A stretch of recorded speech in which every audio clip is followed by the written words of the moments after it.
15 October 1995 Pan Am flight 6, जिसे लोग हवा का बादशाह कहते थे, 77 लोगों को लेकर हवाई से सैन फ्रांसिस्को के लिए उड़ान भर चुका था। यात्री आराम से थे, लेकिन अचानक प्लेन में दहशत फैल गई।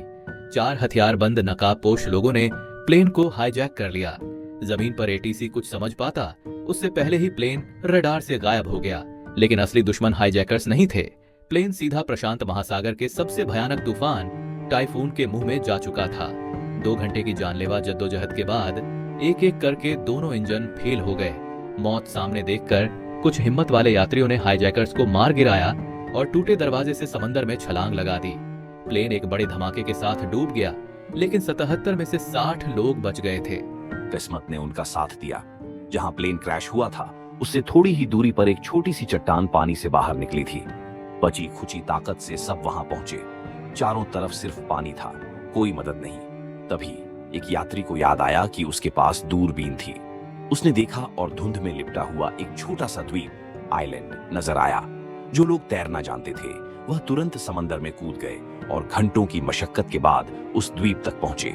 वहां पहुंचकर उन्होंने लकड़ियों से एक बेड़ा, राफ्ट बनाया और चट्टान पर फंसे हुए बाकी सभी लोगों को उस वीरान द्वीप पर ले आए। 60 लोग अब एक सुनसान जमीन पर थे, जहां खाने पीने का कोई ठिकाना नहीं था। हताशा छा गई, लेकिन मिस्टर डेविड, एक स्कूल टीचर, आगे आए। उनकी आवाज गूंजी, हमें जीना है, एक दूसरे के लिए जीना है। उन्होंने सबको छोटी छोटी टीमों में बांटा। एक नौजवान ने नारियल तोड़े, लोगों ने बारिश का पानी जमा किया। कई नाकाम कोशिशों के बाद उन्होंने पहली बार मछली पकड़ी। वह सिर्फ एक छोटा टुकड़ा था, लेकिन उस रात वह उनकी पहली जीत थी। दिन हफ्ते और हफ्ते महीनों में बदलते गए। उन्होंने कच्चा शेल्टर बनाया, मछली सुखाना सीखा और जरूरत ने उन्हें वह सब सिखाया जो उन्होंने कभी सोचा नहीं था। उधर बाहरी दुनिया ने तूफान और हादसे के बाद उन सभी यात्रियों को मृत घोषित कर दिया था। दुनिया के लिए वह 77 लोग एक दर्दनाक याद बन चुके थे। पहले 2 साल सबसे मुश्किल थे। खाने की कमी और बीमारियों से 10 लोगों ने दम तोड़ दिया। अब वह 50 थे। 2 साल बाद उस वीरान द्वीप पर एक चमत्कार हुआ। एक महिला ने एक स्वस्थ बच्ची को जन्म दिया। उसकी पहली किलकारी ने माहौल बदल दिया। वह बच्ची इस बात का सबूत थी कि जिंदगी हर हाल में हार नहीं मानती। उसने सबको जीने की एक नई वजह दे दी। अगले 10 सालों में 5 और बच्चों का जन्म हुआ। मिस्टर डेविड ने उन्हें पढ़ाना शुरू किया। उन्होंने अपने क्रैश की बरसी को सर्वाइवल डे के रूप में मनाना शुरू किया, ताकि उनका हौसला बना रहे। अब बच्चों को मिलाकर द्वीप की कुल आबादी 48 थी। पूरे 13 साल बीत चुके थे। जो बच्चे वहां पैदा हुए वह अब किशोर हो चुके थे।